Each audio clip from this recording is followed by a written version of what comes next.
explicaré. Muy bien, pues me gustaría dar otros anuncios, deciros que los libros de Stuart Park que faltaban ya están ahí. Ana Runda los va a distribuir, ya tiene la lista de los que habíais pedido y Ana Runda estará allí, aquí atrás, donde se vendieron los otros, ahí estará, ¿vale? Para los que habéis encargado los libros. Después, deciros también que hay asamblea de iglesia el día 9 de marzo. Será de 6 a 8 y media, ¿vale? No penséis que vamos a estar hasta las 10 y pico como la última vez. Vamos a acabar a las 8 y media y, por favor, no habrá programa para niños, ¿vale? O sea que los padres que no tengáis más remedio que traer los niños, pues traerles cuentos o juegos o algo, porque no va a haber servicio de guardería ni nada de esto. Así que si no podéis o bien que venga uno de los dos, de los padres, y el otro se quede con los niños, y si no hay más remedio que venir los dos, pues que, a menos que sepáis que no va a haber guardería. Pero eso sí, vamos a tratar de acabar como mucho a las 8 y media, ¿vale? Para que nadie se asuste. Y vais a recibir los miembros, vais a recibir el orden del día esta semana, o sea, en breve, ya con la convocatoria y el orden del día. Deciros que hay el culto de oración cada jueves, hay también el cofre de oración ahí a la entrada para que pongáis los temas. El Señor está respondiendo temas de una manera, la verdad, muy buena. Ayer una petición que había era acerca de una familia en Lemona, en el grupo de hogar de Lemona, que está empezando. Pues bueno, el Señor ha respondido y una familia que tenía necesidades, el viernes estaba al completo ahí. O sea, el Señor se ha anticipado a lo que esperábamos y el Señor respondió una pregunta, una ficha muy concreta en cuanto a las oraciones. Así que os animo a, si tenéis peticiones, hacerlas, porque alguien estará orando toda la semana por eso. Y después un aviso también, el culto de oración es los jueves a las 7. Y después ensaya el coro de mujeres. Está abierto a los hombres, pero no hay ningún hombre, son todos mujeres.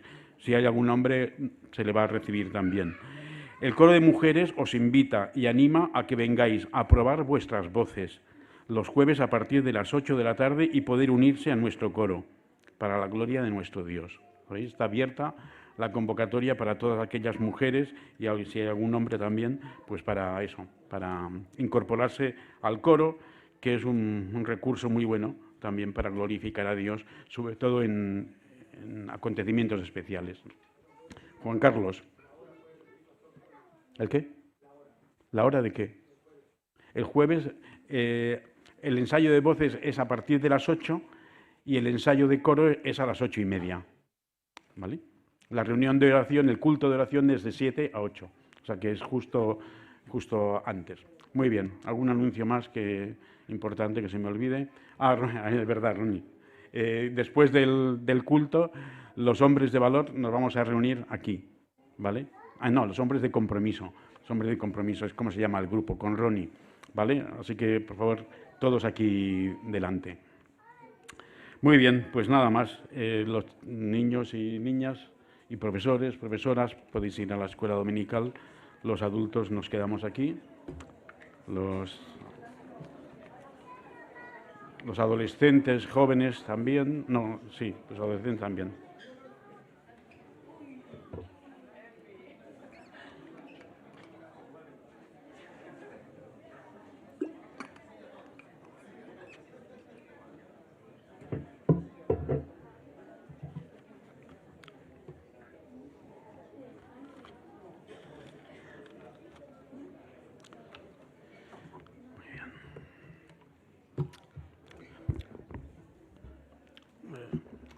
Bueno, quisiera dar también gracias al grupo de alabanza que ensaya cada domingo para ayudarnos a expresar nuestra adoración a Dios.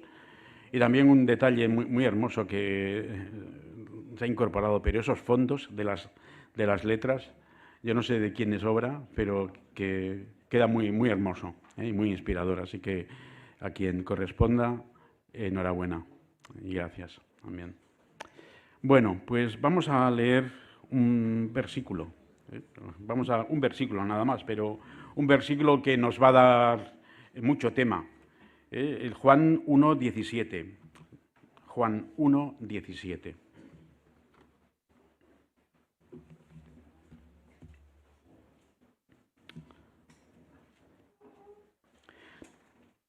Lo tenéis en la pantalla por si no tenéis Biblia. Dice así: pues la ley por medio de Moisés fue dada, pero la gracia y la verdad vinieron por medio de Jesucristo.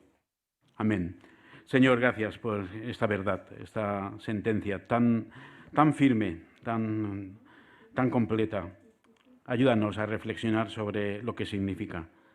Y también que, por favor, si hay alguna persona que no es creyente, que todavía no ha descubierto que tú le amas, que tu Hijo Jesucristo ha muerto por él, pues que, Señor, esta predicación y las lecturas de tu palabra, el Espíritu Santo le convenzan, Señor, de pecado, de justicia, de juicio, y de que, Señor, pues tú estás esperando que Él se convierta a ti.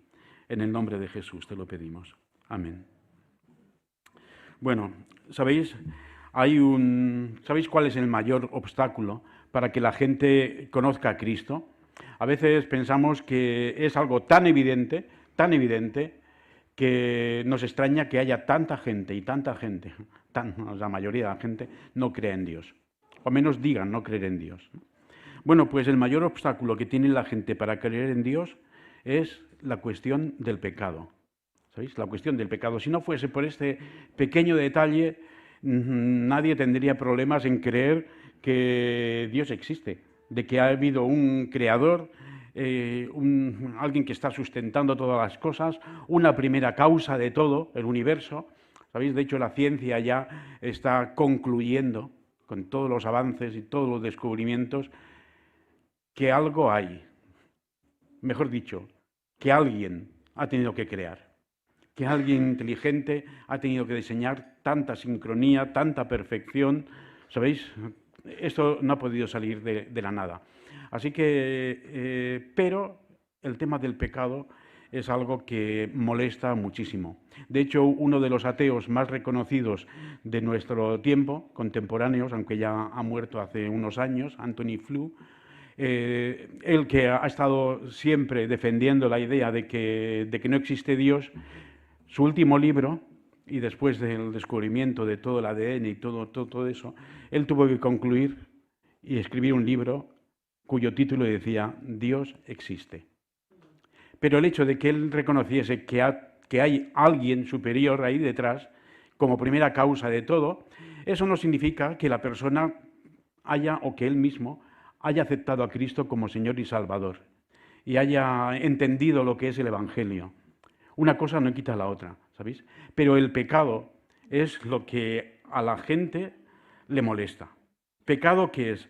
Pecado es transgredir la ley de Dios, infringir la ley de Dios, una infracción. Hay códigos, diferentes códigos, normativas, entonces uno pues los tiene muy claros, memorizados, cuando se estudia, algunos estáis estudiando para sacar el carnet de conducir, pues estáis normas, ¿no? Y uno enseguida sabe cuándo se salta una norma. Es más, los que acaban de sacarse el carnet de conducir, pues la primera, o sea, enseguida están diciendo, ah, mira, ese no ha puesto intermitente, ah, mira, el otro tal, ¿sabes?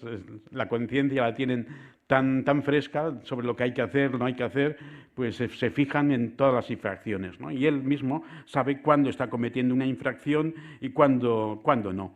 Así que sabemos muy bien lo que es transgredir una norma, transgredir una ley. Pero cuando se trata de transgredir una ley que está puesta por Dios, eso se llama pecado, ¿vale?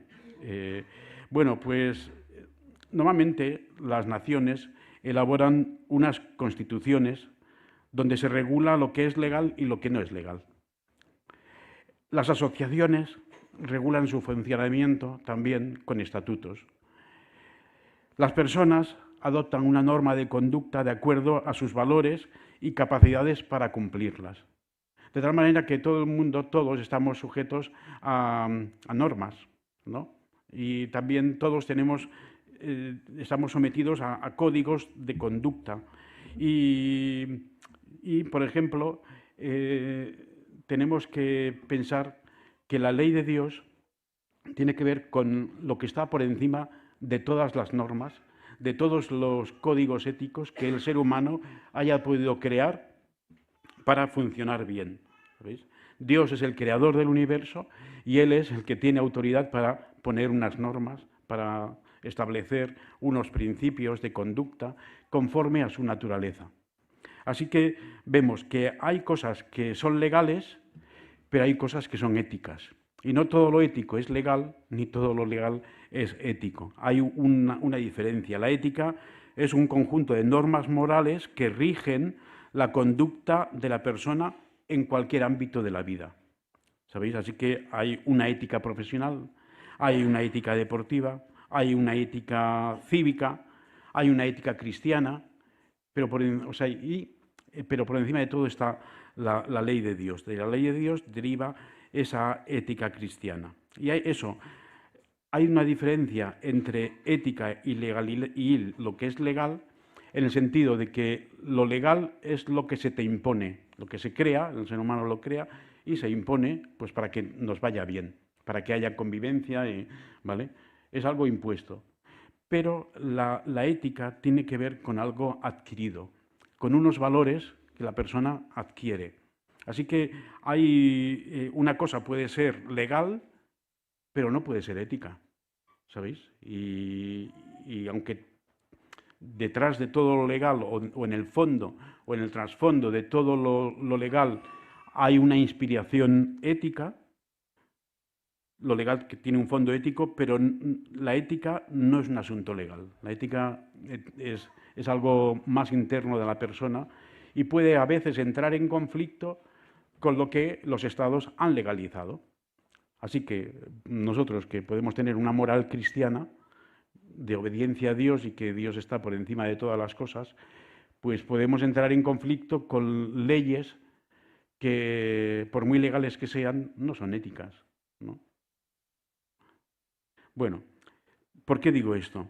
Bueno, pues porque debemos de reconocer que hay un estándar superior a todos estos códigos que puedan crear las naciones, asociaciones o personas, y ese código es el establecido por el creador del universo. Hoy continuamos también con nuestra serie sobre doctrinas fundamentales y vamos a ver una doctrina que se llama la ley y el evangelio. Vamos a ver la diferencia entre ley y evangelio. ¿Por qué? Pues porque es muy importante diferenciar una cosa de la otra, ¿sabéis? Generalmente se ven como opuestos, pero son complementarios. No podemos entender un concepto aislado del otro en cuanto a teología se refiere. La ley y el evangelio son cosas no contrapuestas, como a veces podemos pensar, sino que son cosas complementarias. Pero debemos conocer el significado de ley, el significado de evangelio, lo que cada término significa, cuál es su función y también saberlos distinguir.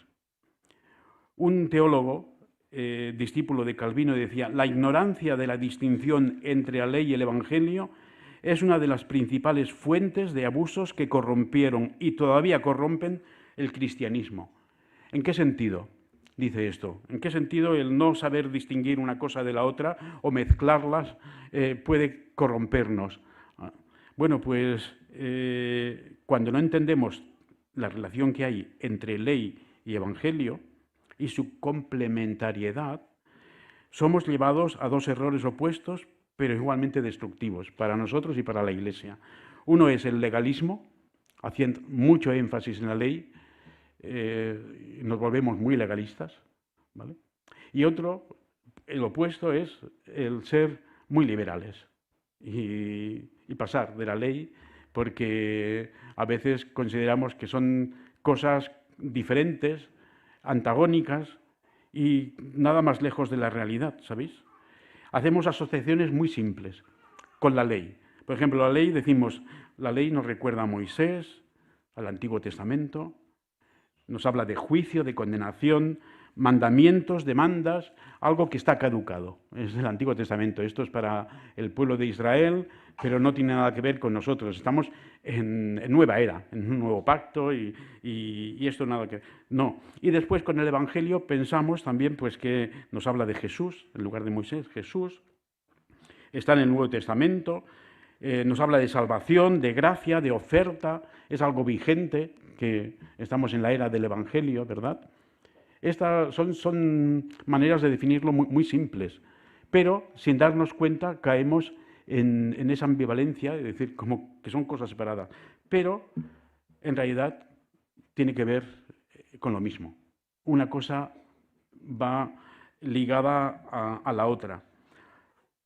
El no distinguir esto puede acabar en iglesias legalistas o iglesias liberales, ¿verdad? El énfasis que demos como iglesia nos puede llevar a un extremo o otro y estamos llamados a mantener el equilibrio entre las dos cosas, pero conociendo las dos cosas, no decantándonos, sino viendo esa complementariedad. A nivel de personas, lo mismo. A nivel de individuos, podemos ser unas personas que hacen mucho énfasis en la ley, en las leyes, en lo legal, ¿vale? En las normas, y otras personas pueden, eso sería el fariseísmo, ¿no? Jesús tuvo que lidiar con un tipo de personas así, fariseos, muy legalistas, mucho énfasis en las leyes, sobre todo en las leyes de Moisés, las tenían memorizadas, las habían ampliado, las habían desarrollado, etc. Era un tipo de personas muy legalistas en aquella época, ¿vale? Así que, pero también vemos que Pablo en las epístolas tuvo que luchar contra otras personas que eran todo lo contrario. Iglesias que eran muy liberales, personas que eran libertinas, ¿no? Y que no les importaba lo que hablábamos antes en el estudio. Pues como tenemos la salvación, como la salvación es por gracia, no importa cómo vivamos, porque la salvación está garantizada. Así que daban rienda suelta a todos sus instintos, todos sus deseos desenfrenados. Así que para unos y para otros, a los legalistas les dice Pablo en Gálatas 3:3, una iglesia que estaba también padeciendo ese fenómeno, dice, tan torpes sois, ¿vale? Con esa diplomacia que tiene Pablo, ¿no? Tan torpes, pues bueno, muy directo, ¿no? Tan torpes sois, después de haber comenzado con el Espíritu, pretenden ahora perfeccionarse con esfuerzos humanos, siendo legalistas ahí. Otra vez hemos caído y ahora vamos otra vez a esclavizarnos a la ley. Bueno, pues, o también a lo que decían los romanos, por ejemplo, en una sociedad muy liberal, ahí, en el contexto de Roma, y a los creyentes de Roma, tan afectados, influenciados por ese ambiente liberal del Imperio Romano, decían, ¿qué pues? ¿Pecaremos porque no estamos bajo la ley, sino bajo la gracia? En ninguna manera, ¿sabéis? Entonces, para que distingamos el peligro en el que podemos caer si nos enfocamos solamente en un aspecto de esta combinación. Bueno, pues lo que quiero explicar con este tema, la idea central, es que la ley y el Evangelio son dos aspectos de la revelación especial de Dios que actúan juntos para la salvación del ser humano. Y eso es lo que vamos a ver, que tanto la ley y el Evangelio son dos aspectos de la revelación especial de Dios que actúan juntos para la salvación del ser humano y no independientemente el uno del otro. ¿Sabéis? Así que no podemos aceptar el Evangelio ni creer el Evangelio prescindiendo de la ley y no podemos conocer la ley y ya está para alcanzar la salvación y prescindir del Evangelio. Una cosa va con la otra, porque la ley, lo que vamos a ver es que la ley nos lleva a Cristo, es el propósito de la ley, y vamos a desgranarlo un poco más. El propósito de la ley es llevarnos a Cristo y Cristo nos lleva a Dios y a la salvación. Así que es toda una secuencia que no puede saltarse ningún paso, una cadena que nos lleva, que forma parte de ese proceso redentor de Dios, ¿no? Bueno, pues vamos a empezar con la ley, ¿vale? Vamos a ver primero la ley y después lo que es el Evangelio. ¿Qué es la ley? Bueno, pues para un israelita, en la época de Jesús, cuando se hablaba de la ley, se estaba refiriendo a Moisés. Para ellos, la Biblia estaba formada por la ley y los profetas. La ley era Moisés, o sea, el Deuteronomio, lo que había escrito Moisés, Génesis, Éxodo, Levítico, Deuteronomio y Números, el Pentateuco. Eso era la ley, y todo lo demás eran profetas, ¿no? Así que era su manera de clasificar la ley. Nosotros ahora tenemos el Nuevo Testamento, el Antiguo, y dentro de cada uno de ellos, pues diferentes colecciones de libros, ¿no? Pero esa era la agrupación sencilla, así que la ley era lo que Dios ha dado a Moisés para el pueblo. Ahora, para nosotros, para los cristianos, es todo aquello que Dios nos demanda en su palabra. La ley tiene que ver con todo lo que Dios nos demanda en su palabra, todas sus exigencias morales, ¿no? Sus mandamientos, pues están repartidos tanto en el Antiguo como en el Nuevo Testamento. Así que es un concepto mucho más general de lo que un judío podía interpretarlo. La ley solamente lo de Moisés. Bueno, pues, pero hay un aspecto que tenemos de conocer acerca de la ley, que la ley sola no nos sirve a nosotros para la salvación, porque precisamente la ley demanda obediencia, son leyes, son normas, y demanda obediencia, pero no provee el poder de cumplirlas, el poder para obedecerlas, ¿sabéis? Te está diciendo todo lo que tienes que ser para ser bueno, lo que tienes que hacer para ser bueno, para agradar a Dios, para ser como Dios, completamente santo. Así que ahí, pero no te da el poder, es más, te deja ahí un poco discapacitado, como hemos visto también en el estudio. La ley condena, te condena, porque te dice que eres pecador. Así que la ley te condena y no te perdona en absoluto, ¿vale? La ley consiste en un código ético, pero no puede cambiar el corazón para que tú ames eso, la ley. Más bien hay una especie como de repelencia, porque nuestro instinto natural, nuestros deseos, nuestros amores, nuestras pasiones, van en contra de la ley. La ley nos está denunciando continuamente. Sin embargo, la ley nos apunta a la salvación, es decir, si cumplieseis toda la ley podríais ser salvos, pero es incapaz de salvarnos. Por las obras de la ley nadie será justificado. Gálatas 2:16. Entonces, también la ley nos habla acerca del carácter de Dios, ¿no? Dios decía a su pueblo, sed santos porque yo soy santo. Entonces el pueblo podría preguntarse, vale, pero ¿qué tenemos que hacer entonces? Pues entonces Dios les contesta diciendo, pues no tendrás dioses ajenos, no te harás imagen ni semejanza, no los adorarás, honra a tu padre y a tu madre, no hurtar, etcétera, ¿sabéis? Entonces dice, porque ese es mi carácter, yo soy santo, esas cosas no me gustan. Así que si tú quieres ser como yo, tienes que cumplir todo eso. Y el ser humano se da cuenta de que no llega, de que no cumple con ese estándar, que es imposible. Lo que estábamos viendo también, estamos discapacitados completamente, no podemos, ¿no? Y la ley nos lo demuestra. Entonces, ¿para qué sirve la ley? Si no nos puede salvar, dice, la ley, además de ser una revelación del carácter de Dios, es una instrucción para la vida. Es una instrucción para la vida. Deuteronomio 4:40, cuando Moisés ya se está despidiendo del pueblo, escribe este libro para ya dejar su testamento, dice así, Deuteronomio 4:40, guarda sus estatutos y sus mandamientos, los cuales yo te mando hoy, para que te vaya bien, a ti y a tus hijos después de ti, y prolongues tus días sobre la tierra que Jehová tu Dios te da para siempre. Es para que te vaya bien. Son instrucciones para la vida, para que nos vaya bien. En Salmo 1 también, interesante esta introducción al libro de los Salmos. Habla acerca del varón, o el ser humano, que no anduvo en consejo de malos, ni estuvo en camino de pecadores, ni en silla de escarnecedores se ha sentado, sino que en la ley de Jehová está su delicia, y en su ley medita de día y de noche.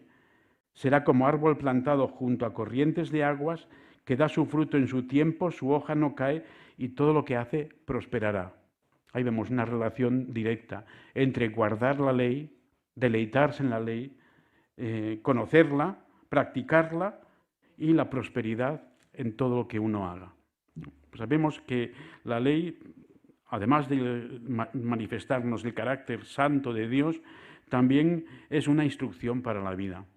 Cuando el pueblo de Israel cumplía la ley, o se esforzaba por cumplir esas normas de santidad a Dios, entonces también estaba realizando o cumpliendo un propósito que tenía que ver con la misión de Dios para el mundo. Porque la misión de Dios en el mundo es que todos le conozcan, no solamente la casa de Israel, sino que el propósito de Dios es que su nombre esté por toda la tierra y todas las naciones lleguen a conocerle. Y el pueblo de Israel era una herramienta para dar a conocer el carácter de Dios a todas las naciones. De tal manera que con sus costumbres, con sus normas, con su constitución, con sus estatutos, pues la manera de vivir, ellos tenían que ser un reflejo a todas las naciones de cómo era su Dios. Y muchos extranjeros pues simpatizaban, y vemos ejemplos en el Nuevo Testamento, personas que no eran judías pero que querían conocer al Dios de los judíos, porque estaban impresionados. Y esto que nos parece algo extraño, pues en realidad tiene más influencia de lo que nosotros a veces pensamos, ¿no? Porque, por ejemplo, el sábado es el mandamiento: guardarás el día de reposo, lo santificarás, ¿vale? Esto era una norma sagrada para el pueblo de Dios, pero era algo novedoso. Esto no era una costumbre en ninguno de los otros pueblos. Es más, en las tradiciones que no son cristianas, hoy en día tampoco se observa, ¿no? Pero mira por dónde que tanto el guardar el sábado como el domingo, que es una cosa sagrada para nuestra cultura, ¿no?, pues derivan de la tradición judeocristiana. Es verdad, nadie quiere creer en Dios, pero el sábado y el domingo bien que lo celebran, ¿no?, y lo santifican a su manera, ¿sabéis? Así que nos damos cuenta de la influencia que tenía y que ha tenido esa tradición y esas normas que Dios da a su pueblo para que les vaya bien. No solamente nos habla acerca del carácter de Dios, no solamente es una instrucción para la vida, no solamente es para que el pueblo de Dios cumpla con la misión de Dios de darle a conocer a todos, sino que además tiene una función pedagógica muy interesante: enseñarnos que somos pecadores. ¿Sabéis? Enseñarnos que somos pecadores, y ahí es donde tropieza mucha gente con esto. Como decía al principio, mucha gente no cree en Dios por ese concepto, el tema del pecado y el tema de la moral cristiana. Bueno, pues Romanos 3:20 dice que por las obras de la ley ningún ser humano será justificado delante de él, porque por medio de la ley es el conocimiento de pecado. Por medio de la ley es el conocimiento de pecado, y es uno de los propósitos: darnos a conocer que somos pecadores, que somos muy diferentes a Dios, que nuestra tendencia, nuestros deseos, nuestros instintos, pues están en contra de lo que Dios es y de lo que Dios desea. Romanos 7:7. ¿Qué pues diremos? ¿La ley es pecado? En ninguna manera. Pero yo no conocí el pecado sino por la ley, porque tampoco conociera la codicia si la ley no dijera: no codiciarás. Así que esos mandamientos nos están diciendo lo que es pecado, lo que a Dios no le agrada, pero nos choca bueno, no nos choca, estamos acostumbrados, pero o nos fastidia que lo que a Dios le gusta, a nosotros no nos gusta y viceversa, ¿sabéis? Y ahí hay un conflicto moral y espiritual y también mental, pues que nos complica mucho la vida. Pero además tiene otro propósito la ley. No solamente es hacernos ver que somos pecadores, sino conducirnos a Cristo. Es todo un recorrido para presentarnos ante Cristo. Gálatas 3:24, de manera que la ley ha sido nuestro ayo, podríamos decir nuestro maestro, para llevarnos a Cristo a fin de que fuésemos justificados por la fe. Así que la ley no es algo negativo, ni mucho menos. Es algo bueno, necesario, porque nos lleva ante Cristo. Es algo necesario para la salvación. Romanos 7:12, de manera que la ley a la verdad es santa, y el mandamiento santo, justo y bueno. Y gracias a la ley nos damos cuenta de lo apartados, de lo diferentes que somos de Dios, de lo apartados que estamos de Dios, de la incapacidad para cumplirla, y como veíamos antes también, que somos discapacitados moralmente para complacer a Dios, ¿no? Así que la ley nos declara culpables de infringir las normas de Dios para la vida y nos revela esa incapacidad para cumplirlas completamente. La ley nos declara culpables y estamos bajo ese juicio de Dios contra todo lo que tenga que ver con el pecado. Pero nos conduce a Cristo. Y ahí es donde viene lo que es el Evangelio. ¿Sabéis? Hemos visto lo que es la ley, ahora vamos a ver lo que es el Evangelio. ¿Qué es? El Evangelio literalmente es una buena noticia. Eso es lo que significa, una buena noticia.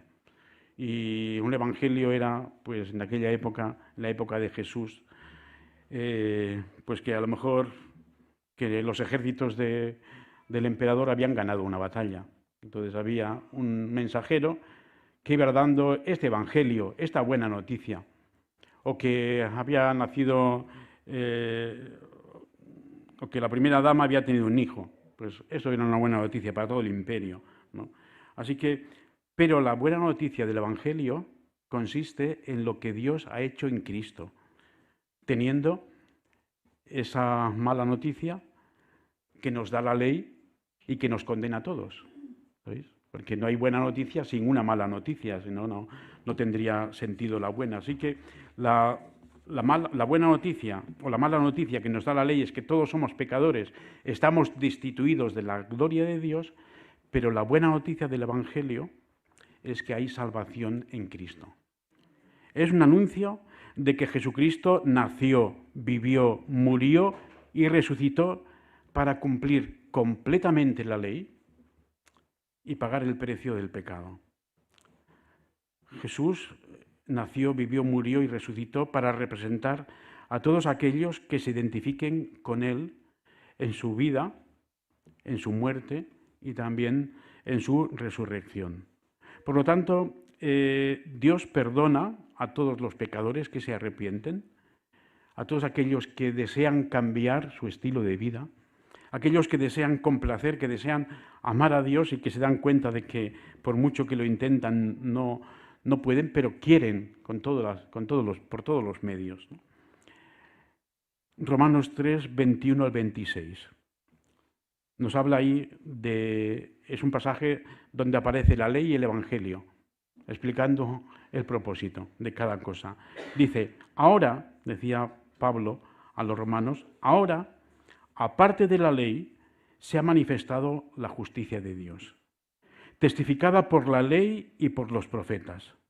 La justicia de Dios por medio de la fe en Jesucristo, para que todos los que creen en Él, para todos los que creen en Él, porque no hay diferencia, por cuanto todos pecaron y están destituidos de la gloria de Dios, siendo justificados gratuitamente por su gracia, mediante la redención que es en Cristo Jesús, a quien Dios puso como propiciación por medio de la fe en su sangre, para manifestar su justicia a causa de haber pasado por alto en su paciencia los pecados pasados, con la mira de manifestar en este tiempo su justicia, a fin de que Él sea el justo y el que justifica al que es de la fe de Jesús.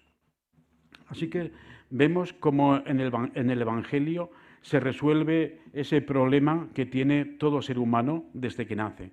Nace apartado de Dios, discapacitado para agradar a Dios, pero en Cristo hay remedio. Dios es justo, como su justicia la vemos en la ley y los profetas. Vemos también que todos somos pecadores y estamos apartados de Dios por naturaleza. Pero el Evangelio nos dice que podemos ser perdonados. Claro, si reconocemos nuestro pecado, si reconocemos nuestro problema. La fe es necesaria, la fe en su sangre. La sangre de Jesucristo nos limpia de todo pecado y nos capacita. No solamente nos coloca en una esfera de gracia, ya nos convierte en santos, no en santitos, ¿vale? O sea, eso llegará al final de todo. La santificación es un proceso en la que también viene de Dios, ¿vale? Pero que nos capacita también para obedecer aquello que no podíamos sin Cristo. ¿Qué diferencia hay entre la ley y el Evangelio?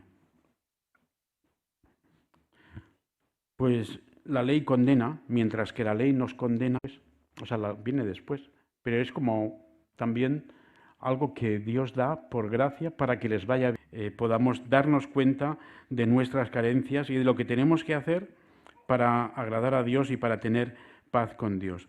Así que el Evangelio no cancela la ley, sino la confirma y la cumple. Y un verdadero cristiano obedece la ley de Dios, pero no por obligación ni por deber, ¿sabéis? No es para que un creyente que se memoriza los 10 mandamientos y está todo el día ahí pendiente de no infringirlos. Esto no es para ganarse la salvación, por ejemplo. Eso no es. Eso no. La motivación tiene que ser el amor. El amor es el cumplimiento de la ley. El amor es lo que sustituye todo eso, ¿no? Bueno, pues tanto el legalismo como el libertinaje están centrados en el ser humano, en nosotros. Los legalistas y los liberales no están enfocados en deleitarse en Dios ni en la ley, sino que están centrados en sí mismos, ¿vale? En ganarse el mérito de la salvación.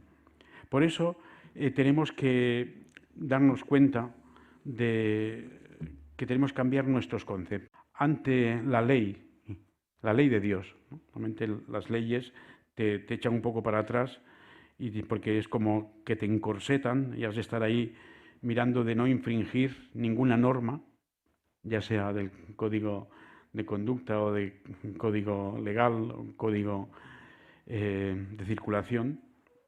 Estás ahí vigilando, pero en el caso de la ley de Dios, el Espíritu Santo te ayuda, de tal manera que sea una cosa automática.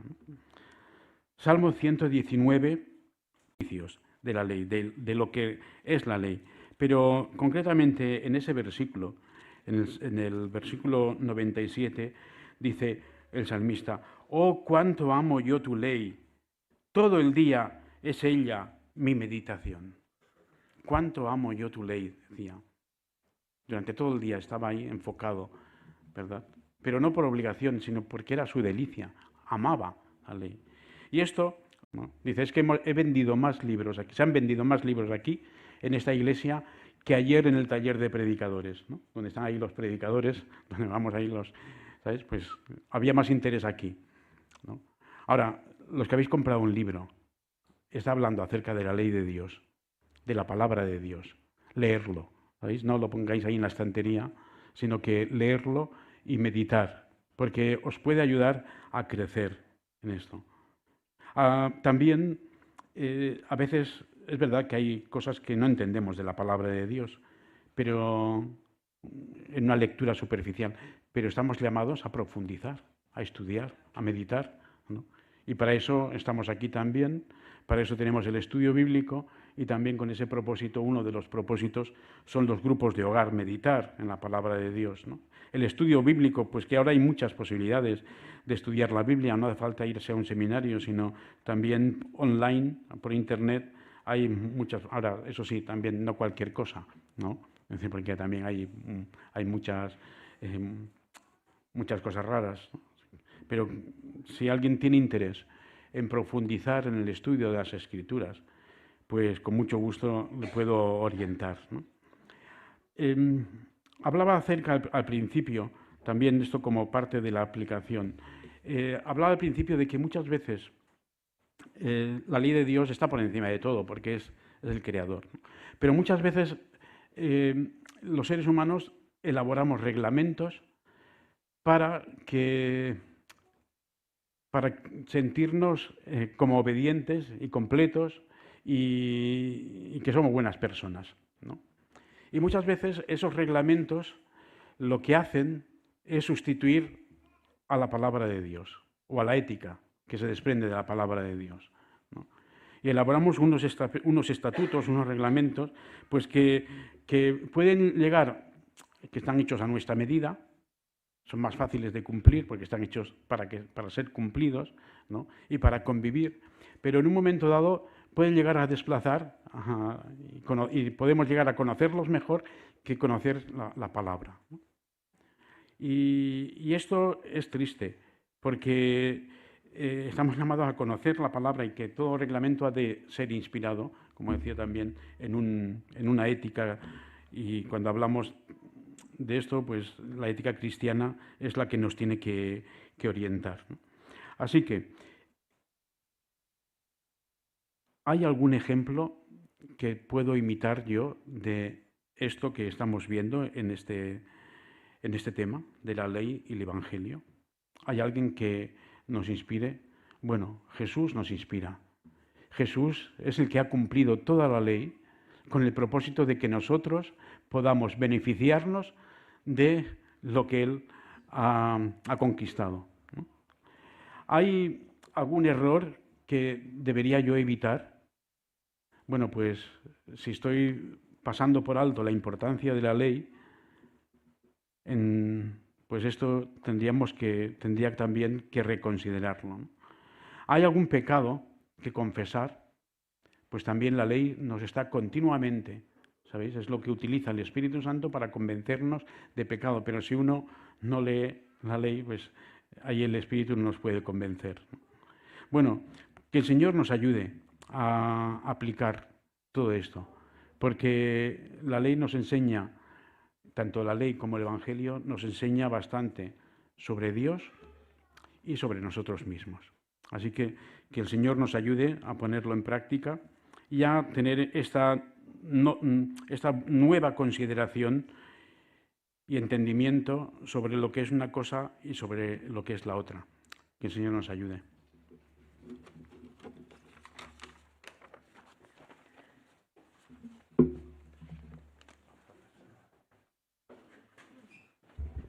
Muy bien, Eduardo, muchísimas gracias. Mi opinión personal es que ha sido una predicación magistral sobre un tema que siempre nos conviene recordar. Ese filo, esa tensión permanente en la que debemos vivir, ¿no? Entre la ley y la gracia, ¿no? Vivir en gracia, pero deseando profundamente cumplir la ley de Dios, que no son mandamientos de opresión, del amor del Señor para librarnos del pecado.